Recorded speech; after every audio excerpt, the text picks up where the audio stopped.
I'm Georgie Gardiner, and I'm a philosophy professor, and I've been thinking about love. Overthinking about love, perhaps. So, suppose I say to myself, I'm wearing a grey top. I'm describing the world, but that's all I'm really doing. I'm not changing the world. But love is not like that. If I self-ascribe love, so if I say I'm in love, or if I say I'm not in love, I don't just describe the world, I also change it. So, saying I'm in love is powerful in a way that saying that I'm wearing a grey top is not. It changes how they interpret their feelings, what kinds of things they're apt to notice, and what they think about those feelings. It changes their commitments going forward, how they interpret the relationship, how they perceive the relationship, and even how other people see them. So it can affect our attention patterns, what we're even inclined to notice. Do we notice certain kinds of excitation around the person? And if so, do we just put that down to something like a mere crush? Or do we see that as part of this deeper commitment? In these kinds of ways, love self-ascriptions change ourselves and our commitments and relationships. But what do we think love is? Where does our conception of love come from? Part of the value of philosophy is providing hermeneutical resources. Well, your hermeneutical resources are the concepts and words that you have for interpreting your experiences, understanding yourself, your relationships, your emotions, your health, and the world around you. A hermeneutical lacuna is a gap that you have in those conceptual resources, when you don't have the word for the emotion or for the relationship that you have, for example. And so suppose that you develop an affection for your friend.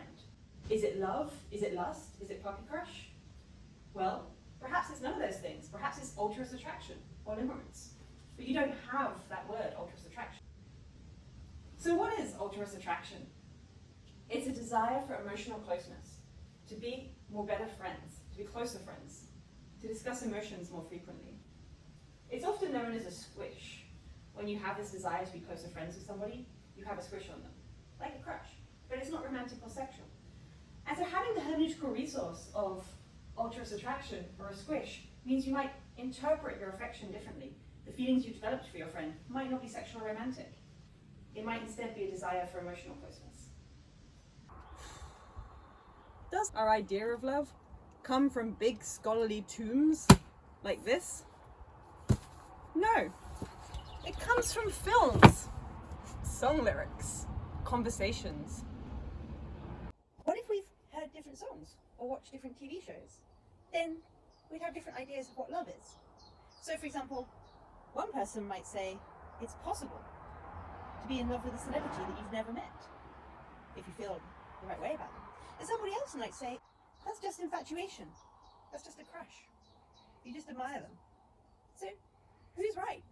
And just because they disagree, does that entail that one of them is wrong? Maybe they just mean different things by love. Let me explain. Some terms have permissive flexibility. Consider the word rowdy. How boisterous and loud does a crowd need to be before it qualifies as rowdy? People could disagree. It doesn't mean that one of them is wrong. There's permissive flexibility about the meaning of the word rowdy. Love is like this. Sometimes, of course, one is wrong. If you think you can be in love with a rock, or you think you couldn't be in love with somebody of the same gender, or somebody much older, you're simply wrong about the meaning of the word love.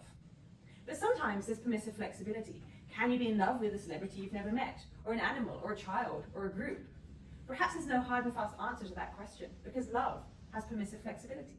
Could learning of limerence change your idea of love? So limerence is this obsessive infatuation. You can't stop thinking about the person, and you think about them really highly and really fondly in this romantic way. Well, maybe you thought that's what love was. And you hear of limerence, and now you think, well, if that's what limerence is, then what is love? I want to know what love is! And couldn't this change your idea of love? So suppose that you think that love is monogamic. You can only be in love with one person at once. And then you learn of limerence. You think, you can certainly only be limerent for one person at once. But maybe love now is characterized by different things. Like really deeply caring about the person, for example. And you can deeply care about many people at once. And so now, maybe, you no longer think of love as monogamic. So you think polyamory is possible, in the sense of being in love with more than one person at once. So learning of limerence can change your conception of love. Let me explain. What seems to be happening here is a transformative conceptual shift. What do we mean by that? Well, the basic idea is that learning some new words, vocabulary, concepts, conceptions can change our existing ones. Similar things can happen with more complicated ideas, like love and limerence. Suppose a woman, let's call her Daphne, has had pretty bad experiences with romantic attraction. She's been stalked and harassed by ex-boyfriends. Perhaps she was even in an abusive romantic relationship. And so she has a pretty negative idea of love.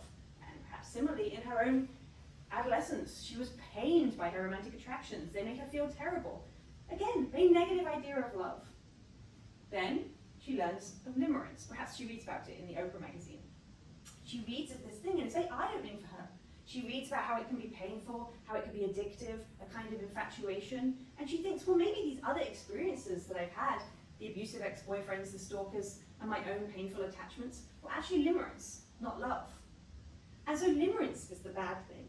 That will create space in her conceptual schema for love to be imbued with more positive qualities, to be a more beautiful and powerful. Limerence is an obsessive infatuation.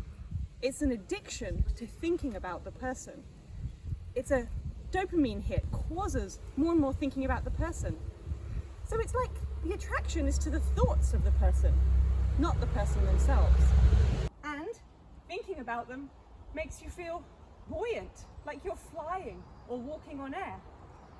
But then the psychologists say, that's not love, that's an addiction. It's a coping mechanism. It's a mental disorder. Of course, like everything in academia, the nature and value of limerence is contentious. Following Tenoff's seminal book in 1979, various schools of thought have developed. Firstly, Waken and Rowe, in their 2008 paper, have a negative appraisal of limerence. They see it as necessarily negative and a mental pathology with clinical implications. And they focus on treatment and intervention, wanting it to be added to the DSM, that is, classified as a mental disorder.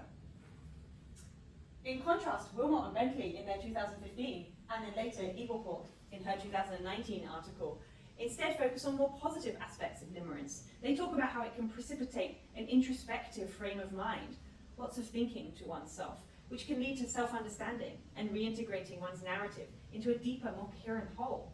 And so it can be mentally healthy, it can help people heal, for example, from trauma, and can thus be a valuable cognitive process. So what you thought might have been the deepest romantic feelings are really something more like a mental health problem. Well, that's a little bit deflating, isn't it? So, if words like love can mean different things to different people, doesn't that suggest a new kind of skill? That is, the skill of conceptual traveling. The conceptual tourist can inhabit a frame of mind, an interpretive schema, according to which it is possible to be in love with a celebrity you've never met. And then, perhaps later in that day, occupy a new conceptual schema, according to which it's not possible. And like so many skills, couldn't this particular skill be empowering? Suppose you've just arrived at university and you're starting up on the basketball team, and you feel excitation and nervousness around your basketball coach. You admire her, you feel happy and buoyant in her presence, and a little bit skittish. Well, perhaps now you can try some conceptual tourism. You can interpret your feelings towards that person as being something like a crush, something like a romantic attraction. Or you could think of it as platonic. You're just trying to impress your coach. You just want to make sure that you get onto the team. The ability to shift between both of these interpretations could be empowering. For one thing, it could be the difference between seeing yourself as straight and seeing yourself as queer. And it could be empowering to be able to see yourself both ways, at least in some formative years. And so songs and other media are powerful because they don't simply describe love, they also help us make love.